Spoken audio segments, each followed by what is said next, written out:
오늘의 설교 본문을 낭독하도록 하겠습니다. 에베소서 1장 1절부터 14절의 말씀입니다.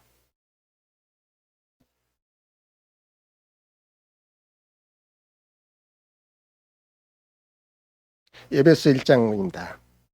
하나님의 뜻으로 말미암아 그리스도 예수 사도된 바울은 에베소에 있는 성도들과 그리스도 예수 안에 신실한 자들에게 편지하노니, 하나님 우리 아버지와 주 예수 그리스도를 쫓아 은혜와 평강이 너희에게 있을지어다. 찬송하리로다. 하나님 곧 우리 주 예수 그리스도의 아버지께서 그리스도 안에서 하늘에 속한 모든 신령한 복으로 우리에게 복 주시되, 곧 창세전에 그리스도 안에서 우리를 택하사 우리로 사랑 안에서 그 앞에 거룩하고 흠이 없게 하시려고 그 기쁘신 뜻대로 우리를 예정하사 우리 예수 그리스도로 말미암아 자기의 아들들이 되게 하셨으니, 이는 그의 사랑하시는 자 안에서 우리에게 거저 주시는 바 그의 은혜의 영광을 찬미하게 하려는 것이라. 우리가 그리스도 안에서 그의 은혜의 풍성함을 따라 그의 피로 말미암아 구속 곧 죄사함을 받았으니, 이는 그가 모든 지혜와 총명으로 우리에게 넘치게 하사 그 뜻의 비밀을 우리에게 알리셨으니, 곧 기쁘심을 따라 그리스도 안에서 때가 찬 경륜을 위하여 예정하신 것이니, 하늘에 있는 것이나 땅에 있는 것이 다 그리스도 안에서 통일되게 하려 하심이라.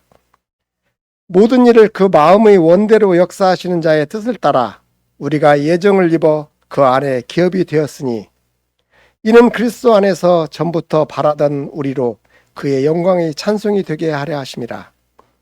그 안에서 너희도 진리의 말씀 곧 너희의 구원의 복음을 듣고 그 안에서 또한 믿어 약속의 성신으로 인치심을 받았으니, 이는 우리의 기업의 보증이 되사 그 얻으신 것을 구속하시고 그의 영광을 찬미하게 하려 하심이라.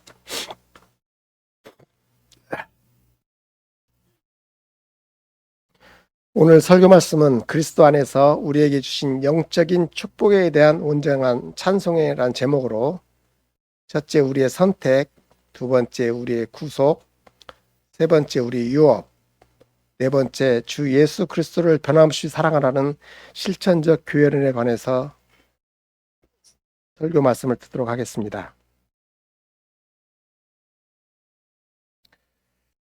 에베소 교회는 오늘 편지 한 통을 받았습니다. 바울의 편지였습니다. 자신들의 도성에서 교회를 설립했던 사람입니다. 그들은 이 사람으로부터 편지 한 통을 받아 몹시 즐거워했습니다. 바울은 이 편지를 감옥에 구금되었었다는 사실을 통해 일종의 슬픔으로 가득 채워졌습니다. 3장 13절에서 바울은 자신이 감옥에 구금되어 있다는 사실로 인해 에베소 회중에게 상심하지 말라고 부탁했습니다. 바울은 지금 구금되어 있는 상태입니다. 왜 그렇습니까?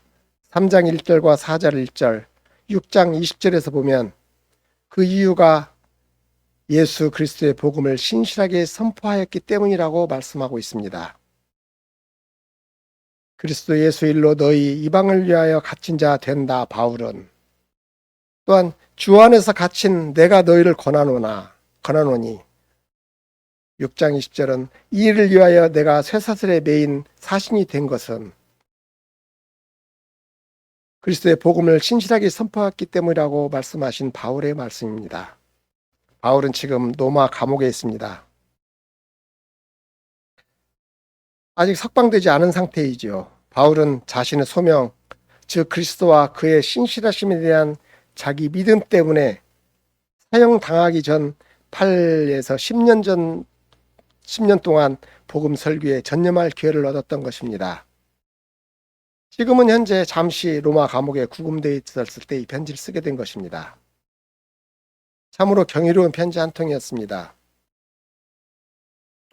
이 편지에서 바울은 아름다운 용어를 사용하여 주 예수 그리스도와 그리스도의 교회의 정체성에 대해서 말하고 있습니다.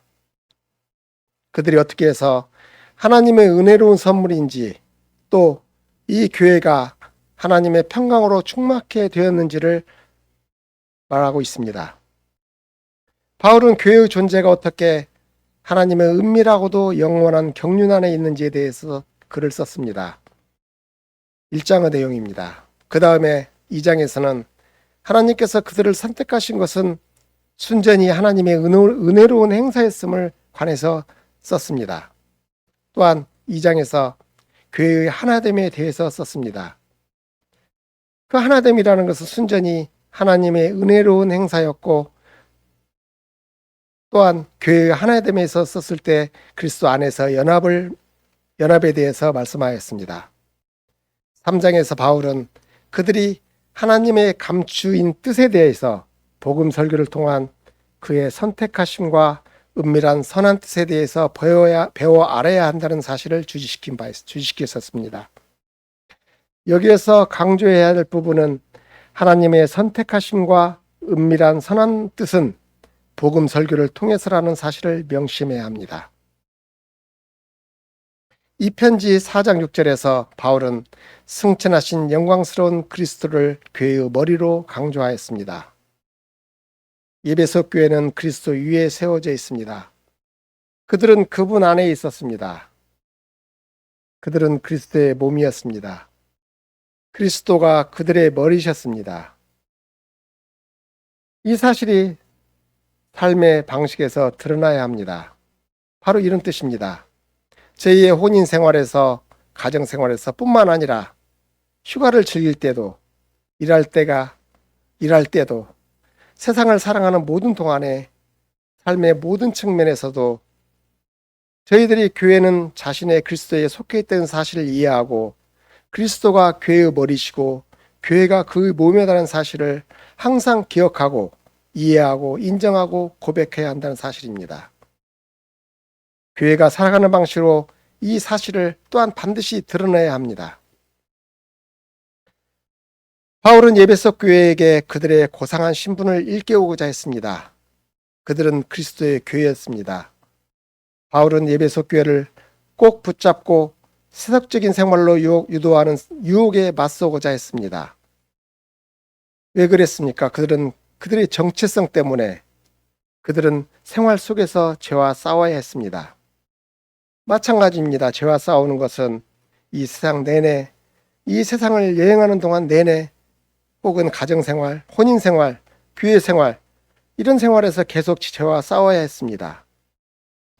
어떤 종류의 권위도 사도 바울이 에베소 교회를 어떤 권위로 에베소 교회를 편지 썼습니까? 사도 바울은 하나님의 뜻으로 그리스도의 사도였던 한 사람으로 사도의 권위로 에베소 교회를 편지를 쓴 것입니다. 사도는 보내심을 받은 사람이란 뜻입니다. 주 예수 그리스도께서 다메섹 도성에서 바울을 중단시켰습니다. 그리스도께서 친히 바울을 돌이켜 당신을 섬기게 하셔서 당신의 십자가 죽음을 통한 구원의 복음을 세상에 전하기 위해서 그를 보내셨습니다. 그러므로 바울은 그리스도를 대표한 것입니다. 바울은 그리스도를 또한 대신한 것입니다. 바울은 그리스도에 대해서 말하고 있습니다. 어느 대사건 자신을 보낸 왕이나 나라를 위해 일하듯이 바울도 그리스도를 위해서 말했습니다. 바울이 말하거나 편지를 쓸 때 그를 통해서 말씀하시는 바로 그리스도인 것입니다. 바울이 말하거나 편지를 쓸 때 자신이 한다고 생각하지 않았습니다. 그는 자원한 사도가 아니었기 때문입니다. 바울은 하나님의 뜻으로 사도가 된 것입니다.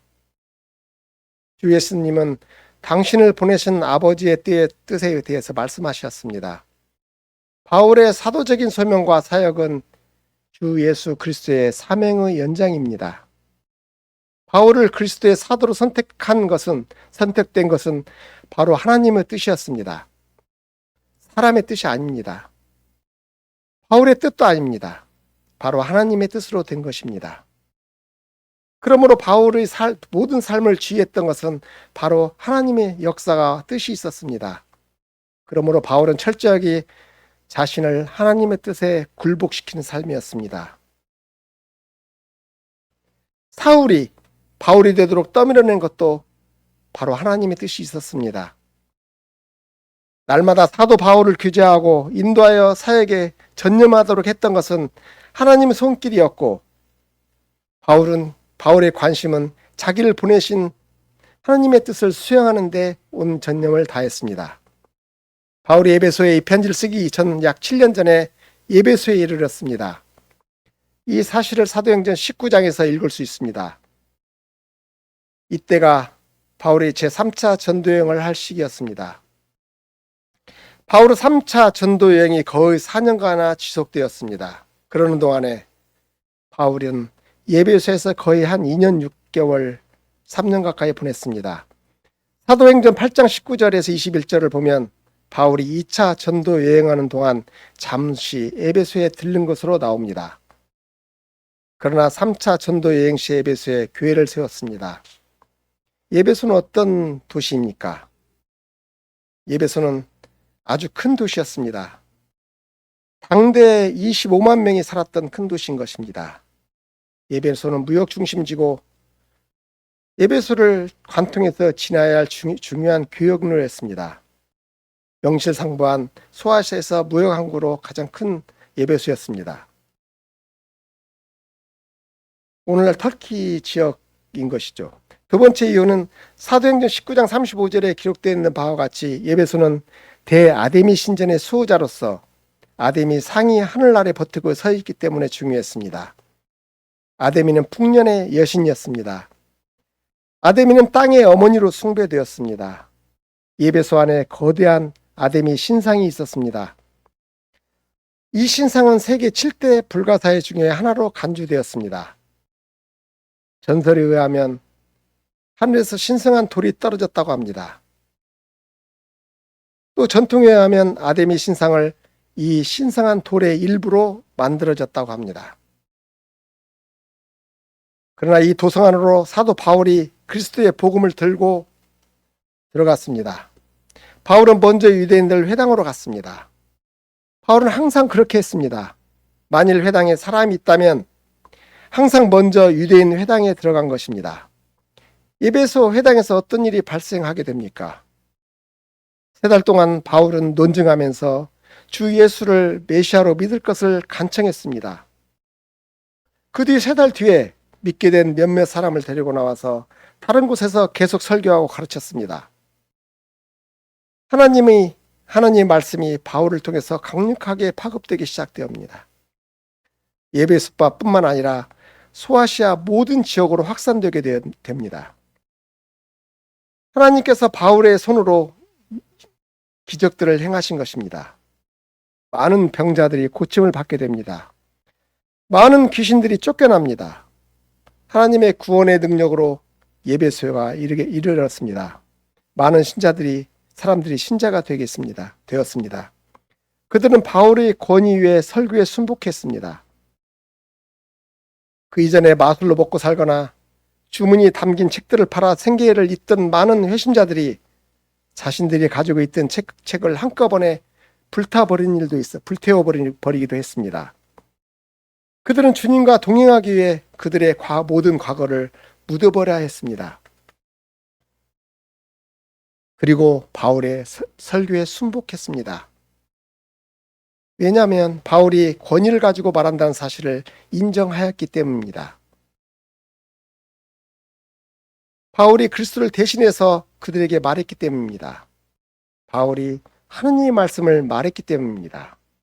그러므로 그들은 하나님의 말씀에 순종해야 했습니다. 2년 6개월 동안 그들 가운데 하나님의 권위 있는 말씀을 선포했고 또 예수 그리스도의 복음과 하나님의 율법을 그들에게 가르쳤던 이 동일한 바울이 이제 그들에게 편지를 썼습니다. 이 편지는 바울이 그들 가운데 있으면서 설교하고 가르칠 때의 말씀과 같이 동일한 권위가 있습니다. 바울이 에베소에 개인적으로 설교했을 때 그는 하나님의 뜻에 의해 보냄을 받은 그리스도의 사도로서 말했습니다. 이제 바울은 동일한 자격으로 이 편지를 썼습니다. 하나님의 뜻으로 된 그리스도의 사도로서 편지를 썼습니다. 그러므로 이 편지는 권위를 가졌습니다. 하나님의 말씀입니다. 이 편지는 예수 그리스도의 확실한 분명을 그들에게 들려주게 되었습니다. 이 편지는 그들이 어떻게 어둠과 죄 가운데 구원받았는지를 상기시키게 됩니다. 어떻게 하나님께서 은혜로 그들을 구원하셨는지를 일깨워주게 됩니다. 하나님께서 그들을 선택하셔서 그리스도 안에서 구원에 이르도록 하신 것입니다. 하나님께서 구세주 예수 그리스도를 보내셨습니다. 하나님께서 그들에게 믿음을 일으켜 복음을 믿도록 하신 것입니다. 그러나 이 편지 또한 그들에게 세상에서, 다시 말해서 시장에서, 교회에서, 가정에서, 혼인생활에서 살아가는 방법을 일깨워 주었습니다. 그들은 이 말씀에 순복해야만 했습니다. 바울이 자신의 견해를 피력한 것이 아니고 그는 하나님의 뜻에 의해 지명된 그리스도의 대리자로서 말하고 있었습니다. 사랑하는 성도 여러분, 우리가 이 편지가 우리에게 이르렀습니다. 오늘 또 사도는 이 편지를 가지고 있습니다. 이 편지는 우리에게 말하고 있습니다. 이 편지에서 사도 바울은 바로 우리들에게 말합니다. 사도가 지금 견해를 말하고 있지 않습니다. 자신의 견해를 말하고 있지 않습니다. 사도는 하나님의 때에 지명된 사람으로 그리스도의 대리자로서 우리에게 말하고 있습니다. 예수 그리스도에 대해서 말하고 있는 것입니다. 바울을 통해서 우리 주님께서 우리에게 말씀하시고 있는 것입니다. 그러므로 이 편지에서 우리는 우리의 신분을 생각하도록 합니다. 우리는 그리스도의 교회입니다. 우리의 기원이 하나님의 측량 못할 지혜와 자유로운 선택하심에 감춰져 있습니다. 우리는 주 예수 그리스도의 사역 위에 세워져 있습니다. 그리스도의 피로 구원받고 그의 성신으로 충만해졌습니다. 우리에게 이 사실을 이 편지에서 선포합니다. 그러나 이 편지 역시 우리가 살아가야 하는 방법에 대해서 말합니다. 우리는 그리스도의 교회라는 영광스러운 신분을 가지고 있습니다. 그러나 우리는 이 신분에 따라 살지 못했습니다. 삶의 여러 측면에서 말입니다. 경제적인 영역에서도, 가정생활에서도, 교회 생활에서도 우리가 즐겁게 오락을 할 때도 적용해야 했는데도 우리의 신분에 따라 살지 못했던 것입니다. 바울은 삶의 이 다른 측면들에 대해서 아주 적게 말했습니다. 우리가 이 편지를 탐구하면서 이 일들에 대해서 들을 때 우리는 이것들을 받아들여야 합니다. 바울이 말하는 바가 하나님의 말씀이기 때문입니다. 사도 바울이 에베소 교회에 인사를 한 뒤에 1, 2절 말씀입니다. 삼위일체 하나님께 긴 문장으로 구성된 찬양을 합니다. 내가 찬양의 단락이 아니라 찬양의 문장이라고 말씀드립니다. 왜냐하면 바울이 원래 이것을 헬라어로 기록할 때 한 문장으로 작성했기 때문입니다. 한 문장이 헬라어로 무려 203개의 단어로 구성되어 있습니다. 헬라어 표준어식으로 봐도 대단히 긴 문장입니다. 영어 문법으로 이와 같은 긴 문장이 무엇을 말하는지 파악하기란 대단히 어렵습니다. 영어를 가르치는 선생님이 이 문장이 대단히 정교한데, 그러나 내가 생각하기로는 이 문장을 몇 개로 나누는 것이 나을 것 같다고 말할지도 모릅니다. 여러분 컴퓨터에 있는 문법 검사기가 단 한 문장이 단어 200개가 넘을 때 분명히 난색을 표명할 것입니다. 또 그러하기에 우리 영어 역보는 바울의 길고도 긴 문장을 몇 문장으로 쪼개 놓았습니다. NIV 성경은 헬라어 한 문장을 8문장으로 갈라놓았습니다. 그러나 여하튼 많은 생각이 뒤섞여 있는 이 긴 문장에서 사도 바울은 자신이 받은 영적인 축복에 대해서 삼위일체 하나님께 찬양을 드리고 있다는 사실을 우리가 아는 것이 더 유익합니다. 우리가 하나님께 감사와 찬송을 드리는 이 영적인 축복들은 하나님의 선택하심과 구속하심과 유업의 약속입니다. 성부 하나님께서 우리를 택하셔서 양자로 삼으셨습니다. 성자 하나님께서 우리를 구속하셨고 또 우주 만물을 구속하고 계십니다. 성신 하나님께서 구속된 만물 안에서 하나님과 더불어 영원한 생명을 우리에게 약속하시고 보증하셨습니다. 여기에 펼쳐놓은 찬양의 문장 전반에 걸쳐 사도 바울은 하나님께서 그리스도 안에서 우리를 위해 이러한 일들을 어떻게 행하셨는지에 있어서 말하고 있습니다. 무려 12번이나 바울은 하나님께서 어떻게 그리스도 안에서 선택과 구속의 사역을 행하셨는지에서 말하고 있습니다. 반복해서 사도는 하나님께서 그리스도 안에서 우리를 구원하시고 우리가 하나님이 거저 베푸시는 은혜에 대해 하나님께 감사와 찬양하는 삶을 살 수 있도록 그리고 살도록 하셨다는 것을 강조하고 있습니다. 이 한 문장 전체에 몇 개의 주제가 뒤섞여 있다는 것을 여러분은 쉽게 알아차릴 수 있습니다. 바울은 어떻게 성부, 성자, 성신 하나님 모두가 구원 사역에 가담하셨는지에 대해서 말하고 있습니다. 사도는 하나님의 구원 사역의 과거, 현재, 미래에 대해서 말합니다. 성부 하나님은 과거에 우리를 선택하셨습니다. 성자 하나님은 역사 속에서 우리를 구속하셨습니다. 성신 하나님은 미래의 위협을 우리에게 인치셨습니다. 하나님께서 그리스도 안에서 우리를 위해 이 모든 일을 어떻게 행하셨는지, 또 어떻게 하나님께서 이 일을 행하셔서 우리가 오늘 또 영원토록 하나님의 은혜 때문에 하나님을 찬송하고 영원하게 해야 하는지에 대해 뒤섞여 있습니다. 바울이 언급한 하나님의 첫 번째 축복은 선택이라는 천상의 축복입니다. 성부 하나님께서 세상을 조성하시기 전에 우리를 선택하셨습니다. 성부 하나님께서 우리를 선택하실 때에 우리를 그리스도 안에서 선택하셨습니다. 우리의 선택은 주 예수 그리스도와의 우리의 관계를 분리시켜 생각할 수 없습니다. 예수 그리스도는 하나님을 택하신 분이십니다. 우리가 시편 118편에서 불렀던 것처럼 하나님은 그를 모퉁이 머릿돌로 선택하셨습니다. 이사야 선지자는 하나님께서 택하신 주님의 종에 대해서 말했습니다. 우리는 사복음서를 통해서 예수 그리스도가 이 선택하신 종이라는 사실을 알고 있습니다. 베드로전서 1장 20절 21절 말씀을 보시도록 하겠습니다. 그는 창세전부터 미리 알리신 바 된 자나 이 말세에 너희를 위하여 나타내신 바 되었으니 너희는 저를 죽은 자 가운데 살리시고 영광을 주신 하나님을 그리스도로 말미암아 믿는 자니 너희 믿음과 소망이 하나님께 가셨느니라. 베드로는 그리스도가 세상을 창조하시기 전에 지명되었다는 사실을 언급합니다.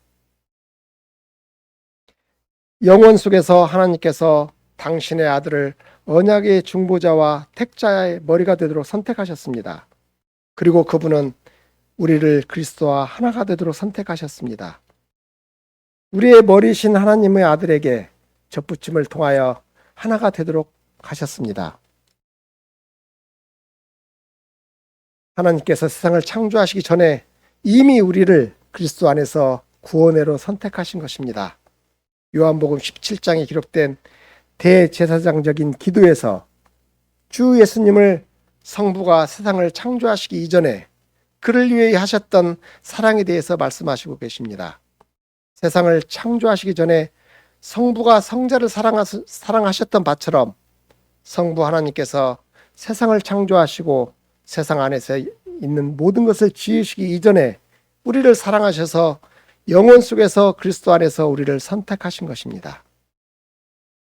하나님께서 우리를 선택하심은 완전한 자유하심에 의해서입니다. 우리는 두 가지 방식으로 이 사실을 살펴볼 수 있습니다. 첫 번째로 하나님께서 그리스도 안에서 우리를 선택하셨습니다. 두 번째로 하나님께서 세상을 지으시기 전에 우리를 선택하신 것입니다. 분명히 우리의 선택은 우리의 공로의 근거를 전혀 두지 않았습니다. 우리의 믿음이나 우리의 선행에도 근거를 두지 않은 것입니다. 하나님께서 심지어 우리가 여기에 존재하기도 전에 선택하신 것입니다. 심지어 우리의 단 하나의 순종의 일조차도 행하기 오래전 일 말입니다. 하나님의 선택하심은 하나님의 저 깊은 품성에 뿌리내린 하나님의 완벽한 자유로운 결정입니다. 다시 말해서 하나님 되심에 뿌리를 내리고 있는 것입니다. 오직 우리를 선택하시는 것은 오직 하나님의 기쁘신 뜻이고 계획이고 그분의 목적이 되십니다. 이 사실이 우리를 겸손하게 만들지 않습니까? 세상이 창조되기 이전에 하나님께서 우리를 선택하셨던 사실이 참으로 중요합니다. 이 사실은 우리를 겸손하게 할 뿐 아니라 또한 자신감을 북돋워 줍니다. 만일 우리의 선택이 우리 자신 밖에 놓여 있다면, 선택이 하나님 안에 전적으로 놓여 있다면, 우리의 선택이 시간이 시작되기 전에 세워졌다면, 우주에 대한 하나님의 시간 이전의 계획대로 세워졌다면 결코 변화될 수 없습니다.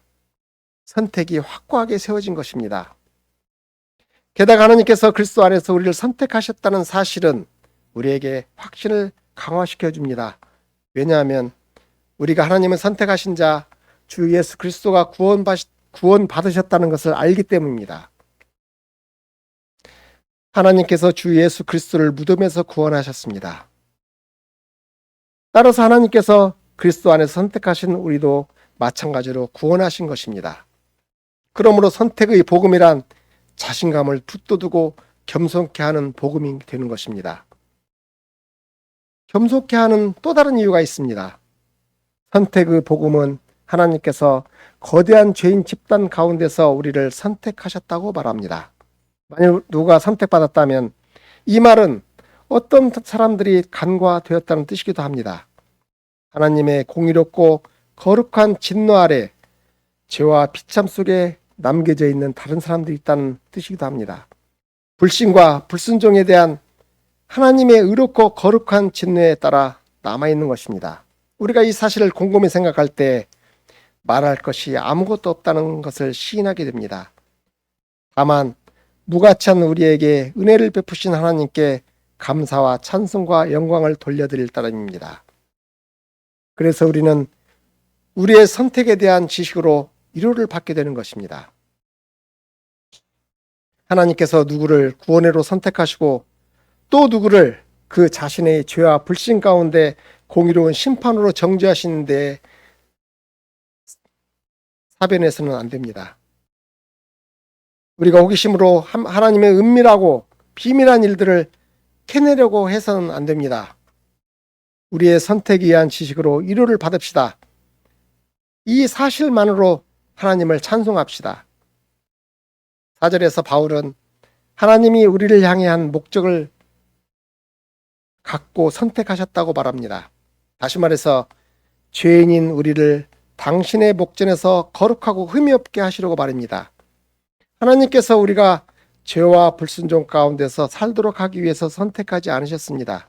하나님께서 우리가 불법 가운데 살도록 하기 위해서 선택하지 않으신 것입니다. 오히려 하나님께서 우리를 거룩하게 하기 위해 선택하신 것입니다. 하나님께서 우리가 거룩하고 흠이 없기 때문에 선택하신 것이 아니고 우선 먼저 하나님은 선택이 먼저입니다. 하나님 우리를 선택하셔서 우리가 당신 앞에서 거룩하고 흠이 없는 삶을 살도록 하셨습니다. 자신이 하나님을 선택하신 자녀라는 사실을 아십니까? 하나님께서 그리스도 안에서 구원하시기로 선택하신 사람이라는 사실을 아십니까? 여러분이 유일하게 적합한 반응이 무엇인지를 아십니까? 그것은 바로 거룩입니다. 하나님께서 선택으로 죄의 나락으로 떨어진 거대한 죄인 집단에서 분리해낸 사람들이 해야 할 유일한 반응은 거룩한 삶을 사는 것입니다.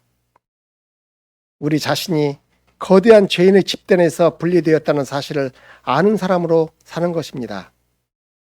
하나님께서 이를 위해 별도로 떼어 놓으셨다는 사실을 아는 사람으로 사는 것입니다.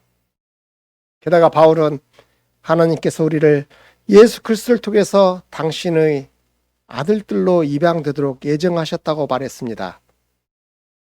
사랑 안에서 그분은 우리를 당신의 아들, 딸들로 예정하셨습니다. 세상이 창조되기 이전에 하나님께서 우리를 선택하셨을 때 이것이 우리의 목적, 우리의 운명이 됩니다. 예수 그리스도는 하나님의 독생자이자 영원한 아들이십니다. 그러나 예수 그리스도 안에서 하나님 우리를 선택하셔서 당신의 양자로 삼으셨습니다. 본성상 우리는 진노의 자식들입니다. 그러나 하나님의 은혜로운 선택으로 하나님의 자녀들이 되었습니다. 하나님께서 이 기쁘신 뜻과 일치하게 이렇게 하셨습니다. 이것은 하나님의 구속 계획이었습니다. 하나님의 구속 계획이 당신을 위한 한 가정을 출현시켰습니다. 우리는 이 가족의 일원이 되었습니다. 우리는 이에 적합하게 처신해야 합니다. 하나님의 진노 아래에서 죄와 불신 가운데서 계속 거하는 사람들에게서 분리된 거룩한 자녀로서 우리는 살아가야 합니다. 모든 면에서 독생자 그리스도를 통해서 우리를 당신의 자녀 삼으신 영광스러운 은혜에 대해서 하나님께 영광을 돌리며 살아가야 됩니다.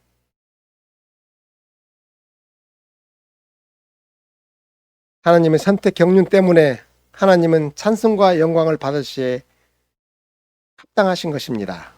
그러나 우리는 역사 속에서 세상이 창조된 이후에 하나님의 선택 경륜을 어떻게 이루어 나가셨는지를 보면 하나님은 더더욱 찬양을 받으시기에 합당하신 분입니다. 바울이 기록했던 다른 영적인 축복은 하나님의 구원 사역입니다. 하나님께서 그리스도의 피를 통해서 우리를 구속하셨습니다. 하나님께서 우리를 죄와 비참과 영원한 정죄 가운데서 그리스도의 보혈로 사셨습니다. 하나님께서 영원 속에서 우리를 선택하셨습니다. 그러나 그분은 우리를 시간 속에서 당신의 소유로 만드셨습니다. 그리스도의 십자가를 통해서 말입니다. 그리스도께서 십자가 위에서 쏟아 부으신 피를 통해서 우리의 모든 죄를 씻기는 것이 바로 이 피를 통해서 당신의 소유로 만드셨습니다. 우리가 치르려 했던 죄값이 바로 그리스도의 피였고 그리스도께서는 우리를 구속하셨습니다. 여기에서 우리들은 우리 구속의 값비싼 성격을 생각하게 됩니다. 우리의 구원이 절대 값싸지 않습니다. 하나님께서 당신의 선택하신 자녀들을 위한 영원한 구원 계획을 실현하시기 위해서 참으로 엄청난 가격을 지불하셔야 했습니다.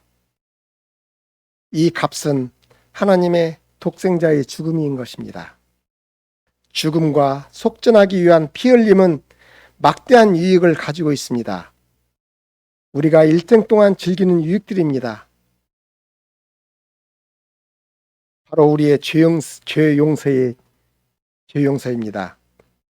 하나님께서 우리 예수 그리스도를 통해서 우리에게 부어주신 은혜의 풍성함 때문에 우리는 죄 용서를 받았습니다. 무엇을 즐깁니까? 바로 이것을 즐기십시오. 죄 용서 안에서 즐거워해야 합니다. 이 생은 수많은 일로, 수많은 힘든 일로 이 생은 가득 차 있습니다. 어떻게 보더라도 이 생은 눈물골짜기이며 죽음의 연속입니다. 우리는 실망과 공경과 질병과 죽음과 온갖 종류의 힘듦을 눈앞에 마주하고 있습니다. 하나님의 백성이라고 예외가 됩니까? 아닙니다.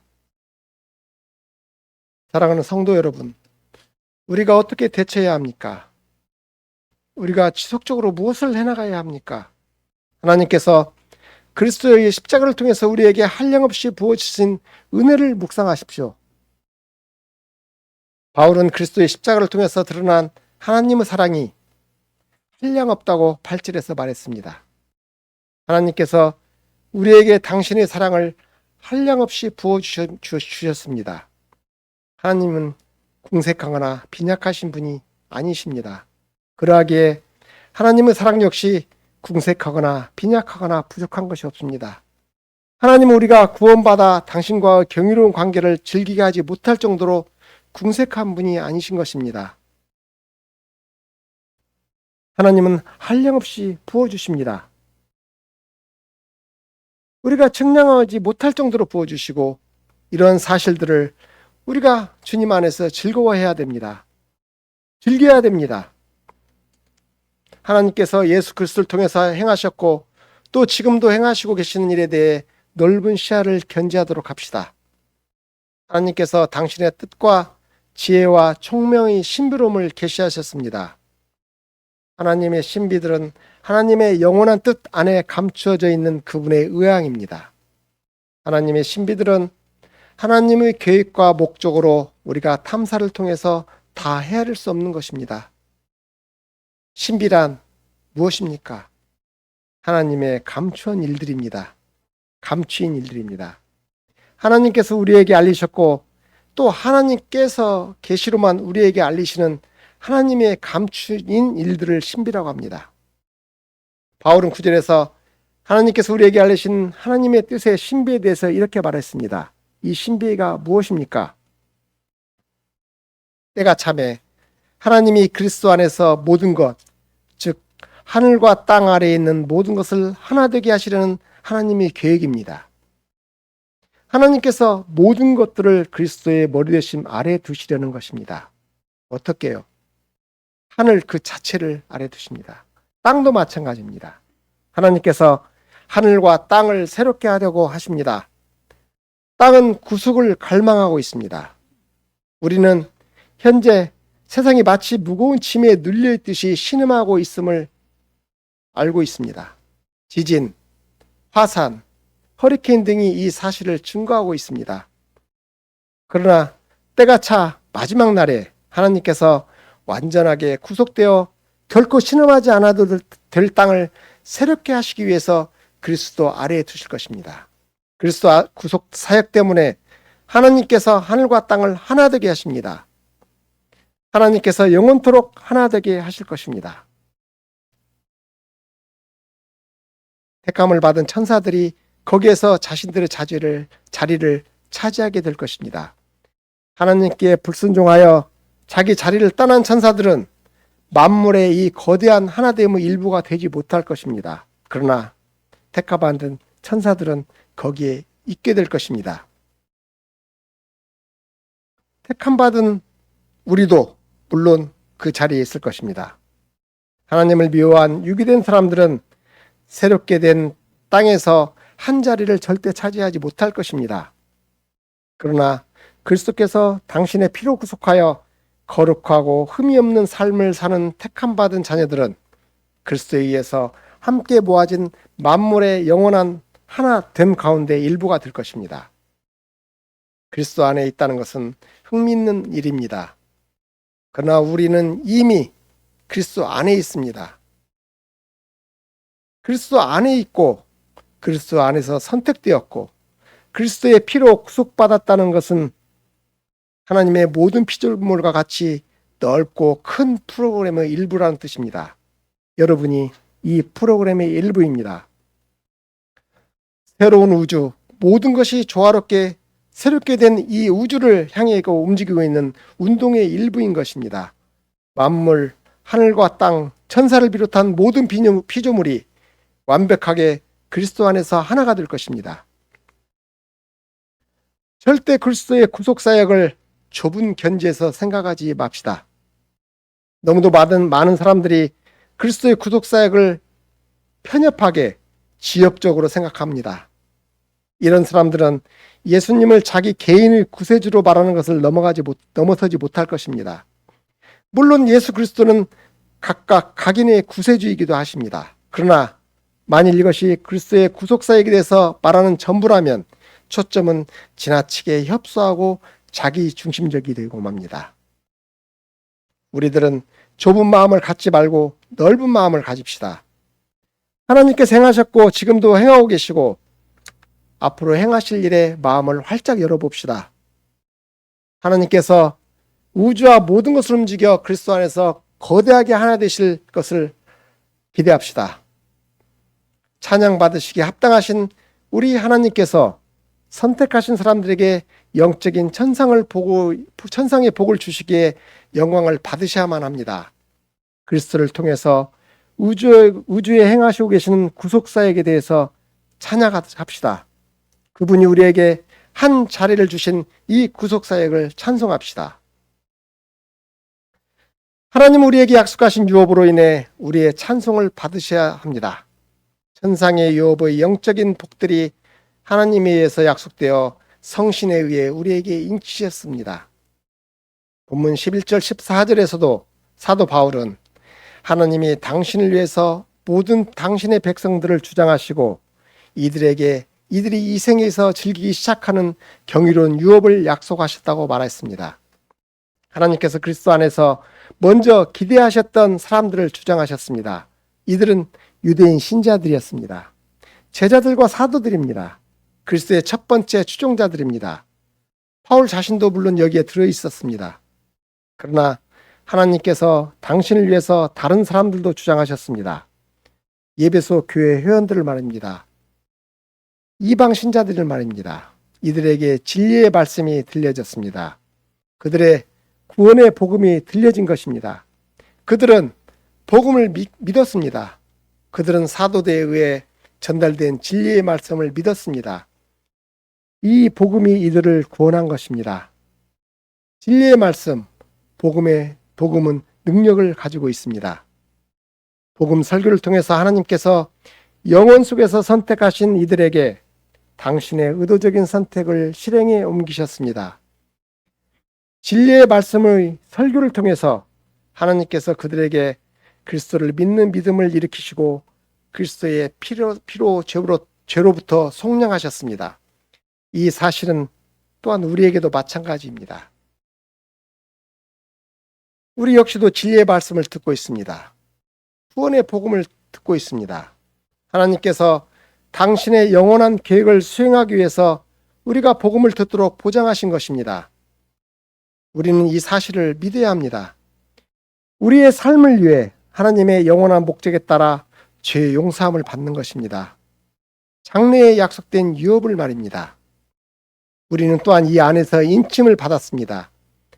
성신에 의해 그리스도 안에서 우리의 구원의 인치심을 받았습니다. 성신은 우리를 그리스도 안에서 인치신 것입니다. 바울은 인에 대해서 말했습니다. 인은 두 가지를 합니다. 어떤 것이 누군가의 소유물이라는 것을 표시할 때 인을 합니다. 성신은 우리를 표시합니다. 우리를 하나님께 속해 있는 것으로 따로 떼어내셨습니다. 우리 삶 속에서 일하시는 성신은 우리를 하나님의 소유라고 인치시기 위해서 표시하신 것입니다. 두 번째로 이는 어떤 것을 안전하게 둡니까? 예를 들어 우리는 도장이 찍힌 봉투에 대해서 말하고 있습니다. 우리는 봉투에서 편지를 넣습니다. 봉투를 쌉니다. 주소를 또 적겠죠. 이 편지는 안전합니다. 주소에 적힌 사람만이 이 내용을 뜯어서 읽을 수가 있기 때문입니다. 비슷한 방식으로 성신께서 우리를 이 봉투에 넣으시고 예수 그리스도의 팔로 감싸고 있습니다. 바울은 우리가 그 안에서 인쳐졌다고 말했듯이 그렇게 하셨습니다. 우리는 그분 안에서 안전합니다. 그분의 팔 안에서 있기 때문에 안전합니다 말입니다. 그리스도 안에 우리가 있습니다. 그리스도에게 우리가 접붙여져 있습니다. 그의 몸에 접붙여져 있습니다. 하나님의 사랑하시는 분이시며 하나님의 거룩한 분이신 예수 그리스도는 하나님을 위해 표시되어 있습니다. 그리스도 안에서 우리도 마찬가지입니다. 성신께서 그리스도로 우리를 감싸고 인치셔서 우리에게 안전함을 주실 것입니다. 성신은 우리에게 우리의 선택에 확신을 주실 것입니다. 우리의 구속의 확신을 주십니다. 성신은 하나님과 우리의 새로운 관계를 안전하게 하실 것입니다. 성신은 우리를 믿음으로 보존하셔서 우리가 믿음으로 보존받을 수 있도록 하실 것입니다. 성신은 우리를 끝날까지 그리스도 안에서 안전하게 지키십니다. 우리가 약속된 유업을 완전하고 충만하게 아름답게 받을 때까지 말입니다. 이 유업은 하나님과 우리 예수 그리스도와 함께하는 영원한 생명을 말씀하고 있습니다. 하나님께서 그리스도 안에서 우리에게 약속하신 유업입니다. 죄와 비참과 모든 영원한 생명을 통해서 우리에게 약속하셨습니다. 이 약속을 우리는 꼭 붙잡아야 됩니다. 성신의 사역에 우리의 모든 삶을 맡기셔야 됩니다.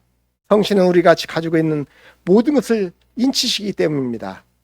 그리고 그분은 우리의 유업의 보증이 되십니다. 우리의 모든 삶 속에 보증이 되신 분은 성신님이십니다. 다가올 것도 마찬가지로 우리의 모든 것에 대해서 보증이십니다.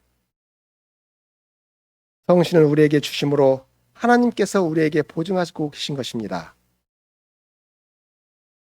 우리에게 다가오는 모든 삶의 영광이 절대로 실제이지 환상이 아니시라고 확신시켜 주시고 계십니다. 이 모두가 그의 영광의 찬송입니다. 하나님께서 우리를 선택하신 것입니다. 우리를 그리스도 안에서 구속하셨습니다. 그리고 성신으로 우리를 인치셨습니다. 그래서 우리가 하나님의 영광을 찬송하며 살도록 하신 것입니다. 그분은 이미 오늘 그의 영광의 찬송을 위해 살도록 예정하셨습니다. 여러분이 그분을 경배하는 순간 말입니다. 우리의 모든 일상을 통해서도 그분을 그의 영광의 찬송을 위해 살도록 하신 것입니다. 그러나 하나님께서 우리를 더 낮게 데려가십니다. 우리의 유업의 모든 소유로 말입니다. 그래서 우리가 완전한 가운데 영원토록 하나님을 찬양하게 하십니다. 하나님께 찬송하십시다. 우리를 선택하신 성부와 우리를 구속하신 성자와 우리를 인치신 성신께 그분에게 영광과 찬송을 돌립시다. 선택받은 우리들로서, 구속받은 우리들로서, 인치심을 받은 우리들로서 그분을 위해 살도록 해야 합니다. 마지막으로 사도적인 말씀은 시들지 않는 사람, 변치 않는 사랑으로 우리 주 예수 그리스도를 사랑하라고 권고하고 있습니다. 에베소서의 마지막 9절은 6장 24절은 축복입니다. 우리 주 예수 그리스도를 변함없이 사랑하는 모든 자에게 은혜가 있을지어다. 그러나 이 축복으로 예수 그리스도를 사랑하라고 권면합니다. 변함없는 사랑으로 그를 사랑하라고 권면합니다. 하나님의 은혜는 값이 없습니다. 우리가 이를 획득할 수도 돈을 주고도 살 수 없습니다. 그러나 이 거저 베푸시는 은혜는 결코 값이 싸지 않습니다. 결코 값싼 은혜를 설교해서도 안 됩니다. 값싼 은혜가 의미하는 바는 무엇이겠습니까? 값싼 은혜는 변함없는 사랑으로 예수님을 사랑하라는 요구 없이 구원받는다고 말하는 것입니다. 값싼 은혜는 고린도전서 16장 22절의 경고를 반복하지 않습니다. 만일 누구든지 주를 사랑하지 아니하거든 저주를 받을지어다. 값싼 은혜는 여러분이 바른 교리를 붙들고 있는 한, 바른 신용만을 하고 있는 한, 바른 말을 하고 있는 한 여러분 구원받았다고 여러분에게 말합니다. 값싼 은혜는 자신이 믿음 안에 있는지 여부나 자신이 하나님과 이웃을 사랑하는 여부에 살피기 위해서 자신을 성찰하는 요청 없이 주의 식탁에 사람들을 초대하는 것입니다. 값싼 은혜는 사람들에게 회개와 통회와 겸손과 제자도를 요청하지 않습니다. 값싼 은혜는 그리스도께서 이 모든 것을 이루어 놓으셨기 때문에 여러분이 어떻게 살든 아무 상관없다고 말합니다. 값싼 은혜는 죄인들에게 죄를 회개하고 하나님을 사랑하라고 명령함 없이 죄인들을 향한 하나님의 사랑에 대해서 대담하게 말합니다. 값싼 은혜는 신학용어 사전에 순종이라는 단어를 수정하거나 아예 없애버리기까지 했습니다. 이렇게 말하는 것이 모든 것이 값싼 은혜입니다. 그러나 우리들은 무엇이 문제인지를 알고 있습니다. 문제는 값싼 은혜는 구원받지 못한다는 것입니다. 값싼 은혜에 서명한 사람들은 결국 지옥에 가게 됩니다. 이들은 지옥에 가장 놀랄 거주민이 될 것입니다. 그들은 자신들이 천국에 가게 될 것이라고 추측했었습니다. 그들은 단 한 번도 지옥에 갈지도 모른다고 생각하지 않았습니다. 그러나 그들은 결국 지옥에 갑니다. 왜냐하면 그들은 변함없는 사랑으로 주 예수 그리스도를 사랑하지 않았기 때문입니다. 은혜가 있을지어다. 누구에게 은혜가 있을 것입니까? 변함없는 사랑으로 우리 주 예수 그리스도를 사랑하는 모든 사람에게 은혜가 있습니다. 변함없는 사랑이 무엇입니까? 변함없는 사랑은 성실한 정직한 사랑입니다.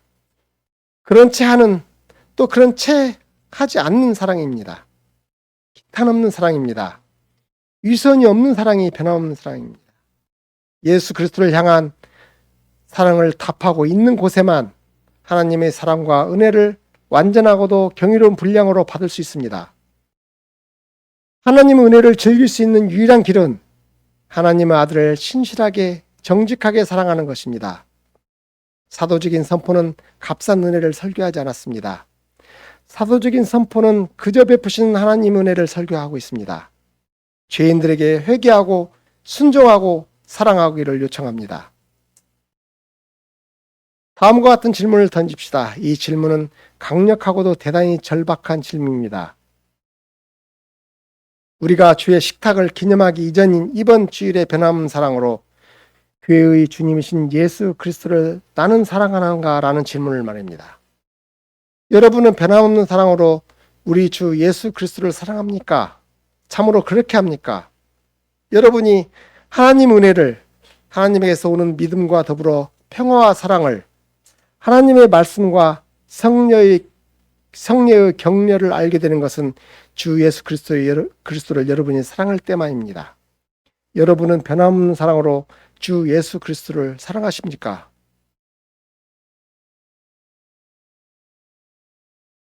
이 질문을 내가 여러분에게 던집니다. 나는 오늘 설교를 아멘이란 말로 끝맺으려고 하지 않습니다. 오히려 나는 여러분들이 이를 말하도록 하려 합니다.